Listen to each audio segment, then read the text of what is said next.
Talk 4 పురాణ పురుష యోగిరాజ శ్రీ శ్యామాచరణ్ లహరి. ఈయన మహవతార్ బాబాజీ మొట్టమొదటి శిష్యుడు.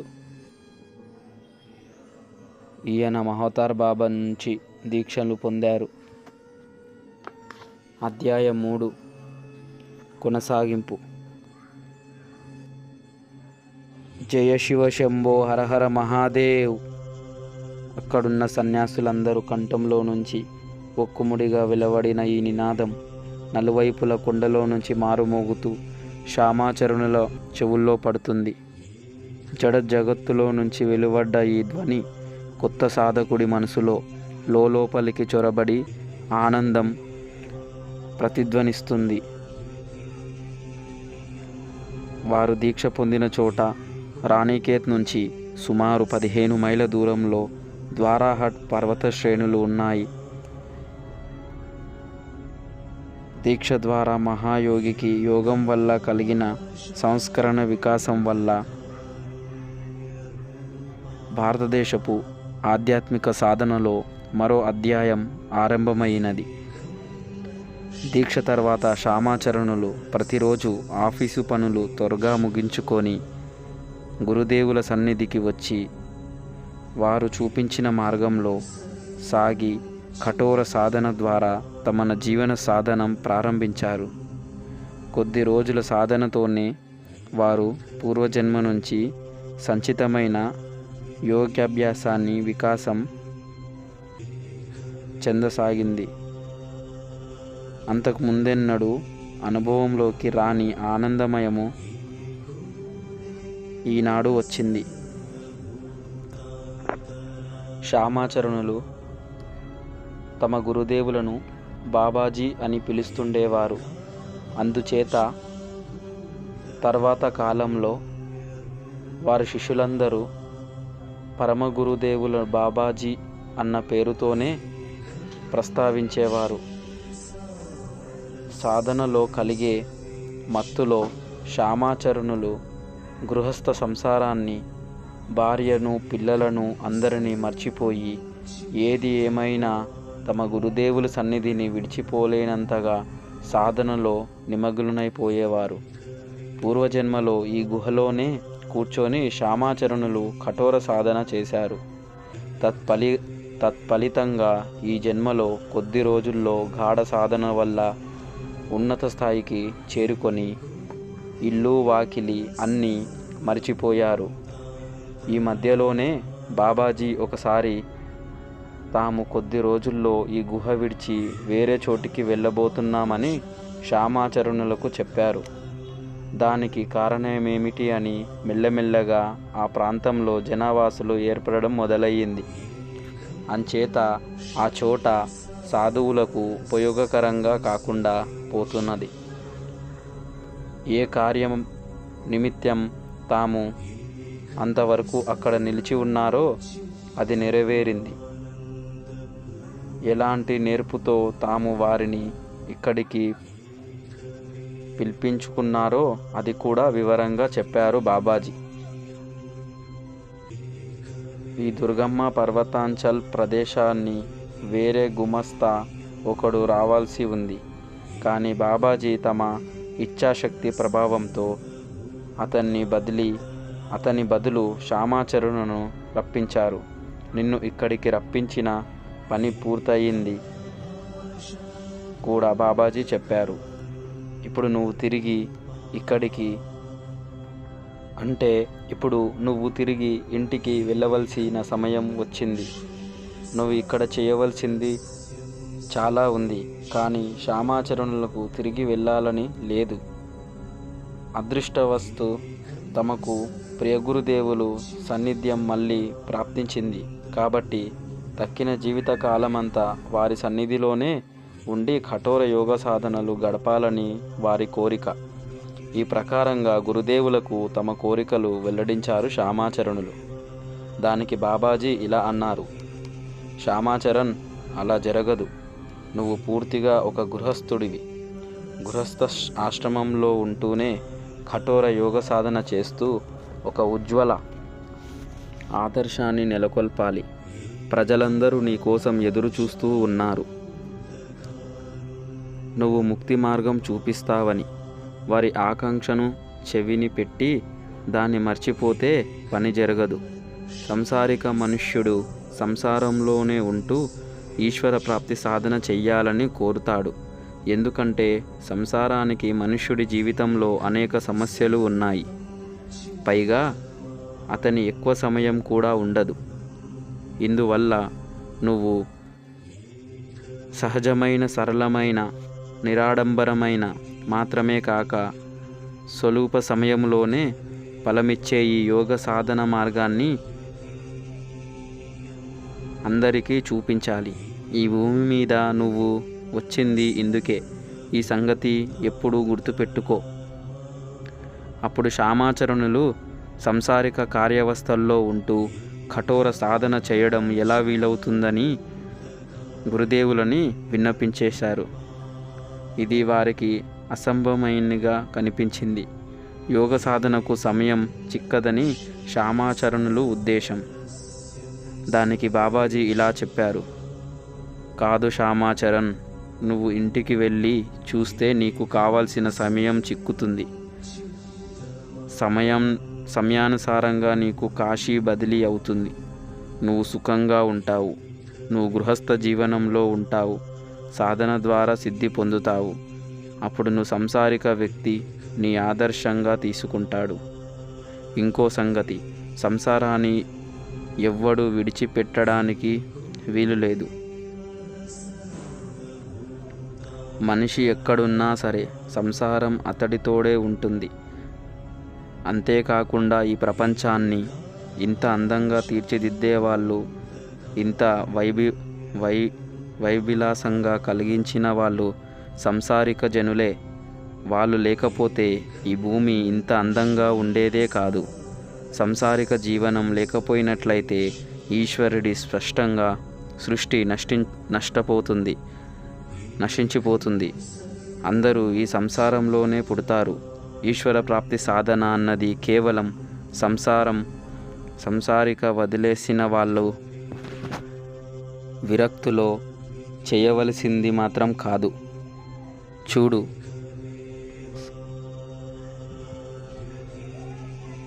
ఈనాడు సంసారులు ఈశ్వర ప్రాప్తి సాధనకు బొత్తిగా ఏ ఉపాయము లేకుండా ఉన్నారు. నువ్వు స్వయంగా సంసారంలో ఉండి వాళ్ళకి సరైన దారి చూపిస్తావు. ఇందులో భయపడవలసిన అవసరం ఏమీ లేదు.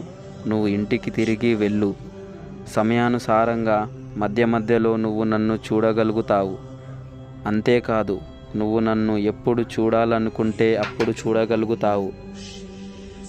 ప్రపంచంలో మంచి గృహస్థుల ప్రతిష్ట ఏర్పడగానే ఆ తర్వాత బాబాజీ ఇలా అన్నారు. దగ్గర కూర్చున్న కొందరి వైపు చూపిస్తూ అన్నారు, నువ్వు వీళ్ళకి దీక్ష ప్రదానం చెయ్యవలసి ఉంది. నీకోసమే వీళ్ళని ఇన్నాళ్ళు ఆపి ఉంచవలసి వచ్చింది.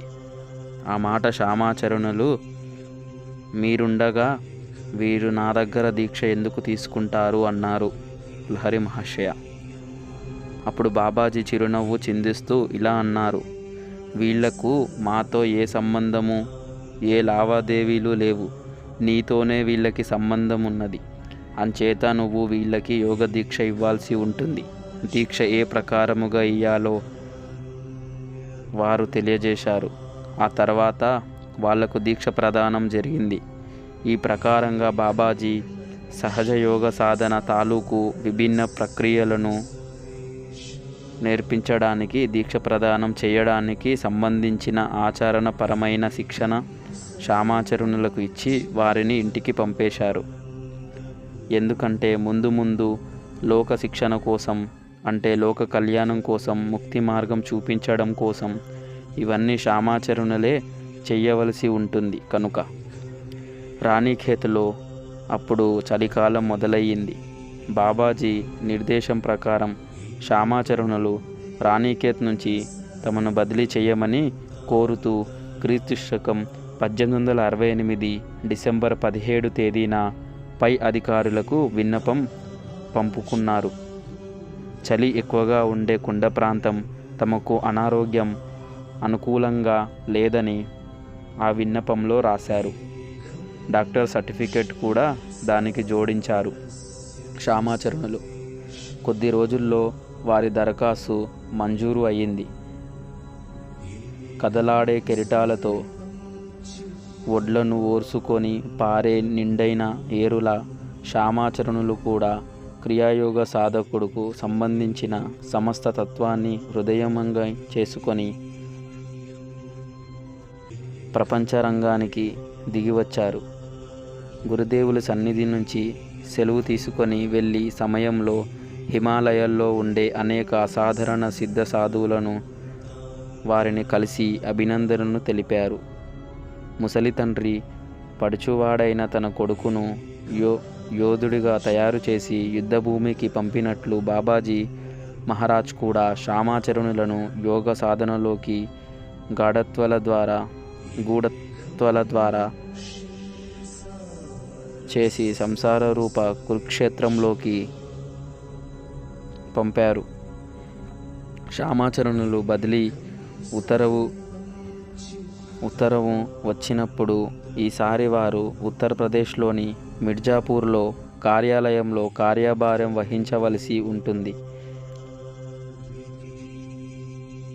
ప్రయాణానికి అన్ని సిద్ధం చేసుకొని శ్యామాచరణులు క్రీస్తు శకం 1869 జనవరి 15 తేదీన అశ్రువులతో నిండిన కళ్ళతో గురుదేవుల దగ్గర సెలవు తీసుకొని మిర్జాపూర్కు బయలుదేరడానికి ముందు శ్యామాచరణులు ఈ యోగ సాధన మత్తులో ప్రమేయం లేకుండా అందరికీ ఉపదేశించడానికి సిద్ధమయ్యారు. వారి కోరికకు బాబాజీ ఒప్పుకున్నారు.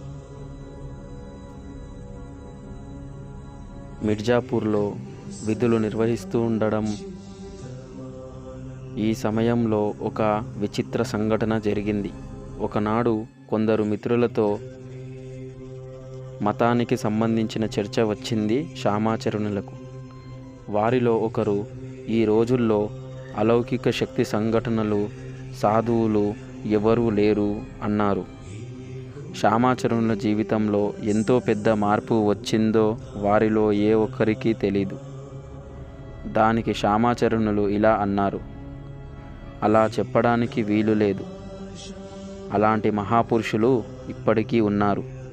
మీరు కనుక చూడాలనుకుంటే ధ్యాన బలంతో అలాంటి మహాపురుషులని మీరు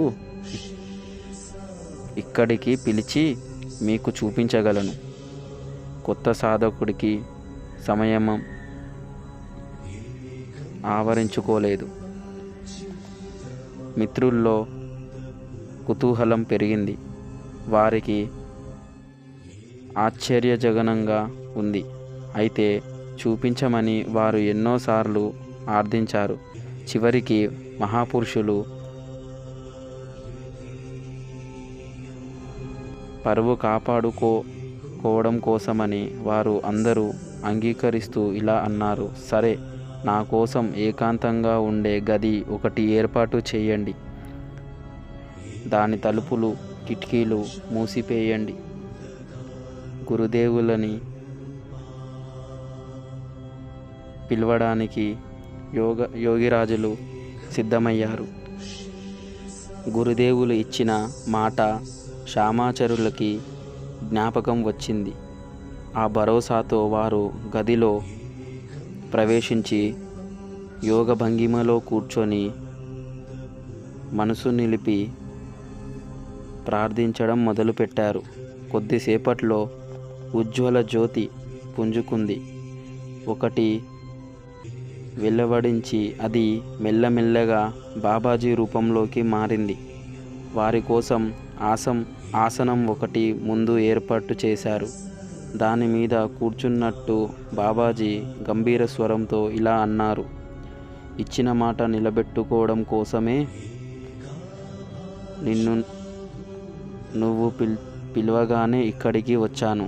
కానీ కేవలం తమాషా కోసమో ప్రదర్శన కోసమో నన్ను తలుచుకోవడం నీకు ఉచితం కాదు అని బాబాజీ మహారాజ్ శ్యామాచరణులతో అన్నారు. కొత్త సాధకులైన శ్యామాచరణుల నోట మాట రాలేదు. గురుదేవుల గంభీరవాణి చెవిన పడ్డ తర్వాత తాము పెద్ద తప్పు చేశామని మనసులో అనుకున్నారు.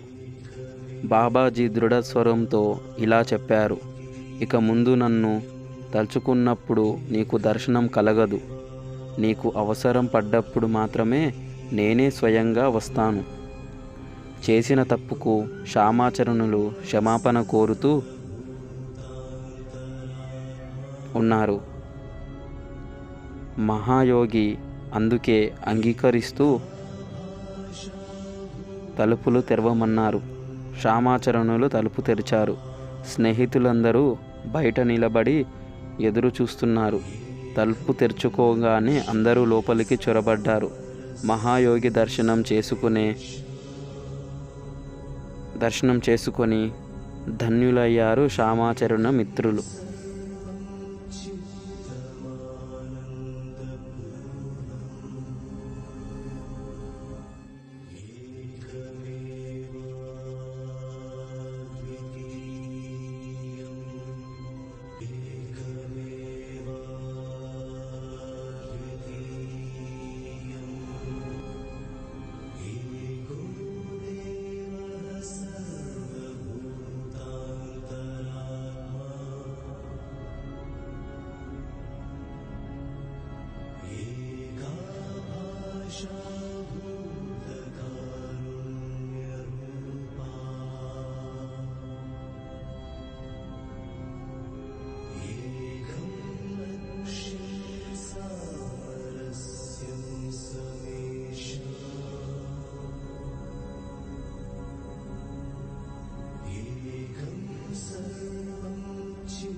दिशा